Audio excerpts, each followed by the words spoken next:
Pour réussir cette ville nouvelle, il faut créer des quartiers qui aient une vraie personnalité.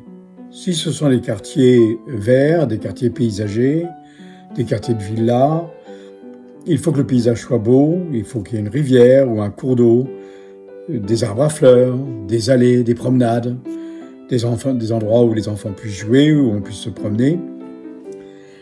Il faut également que ce soit des quartiers qui soient desservis par des services, écoles, commerces, bureaux, de manière à ce qu'on ne soit pas sans arrêt obligé de prendre sa voiture chaque fois qu'on a un service quotidien à faire.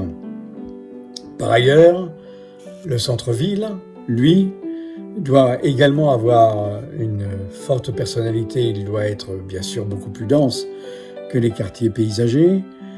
Il doit néanmoins créer un paysage qui soit beau également, un paysage urbain, un paysage qui est moins vert, un paysage qui est plus minéral, mais un paysage qui soit très typique. Et ici, on a la chance, puisque nous sommes dans des rizières, d'avoir de l'eau. Donc la possibilité de créer un centre-ville autour de l'eau, comme toutes les grandes belles villes au monde, Annecy, Vichy et bien d'autres, qui, grâce à leurs fleuves, grâce à leurs lacs, sont devenues des villes qui sont belles parce que les immeubles se reflètent dans l'eau et que l'eau, par sa présence, donne toujours une plus-value importante à une ville.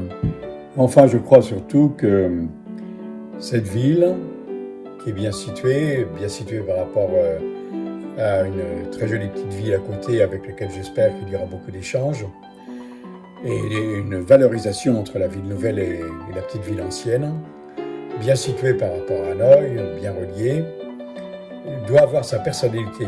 Ça doit être une ville qui doit être signée, qui doit être identifiable. Ça ne doit pas être un faubourg, une banlieue ou une de ces villes sur lesquelles on ne met pas de nom. Il faut que cette ville soit signée. Elle soit signée parce qu'elle a son lac. Elle soit signée parce qu'elle a une organisation forte, classique, de ces immeubles, de ces alignements d'immeubles. Ce sera une ville identifiable et une ville dont les habitants doivent pouvoir être fiers en disant les enfants, moi j'étais à l'école là, ou les parents, moi j'ai habité là, j'ai travaillé là. Il faut que ce soit une vraie ville autonome et qui soit fière d'elle-même.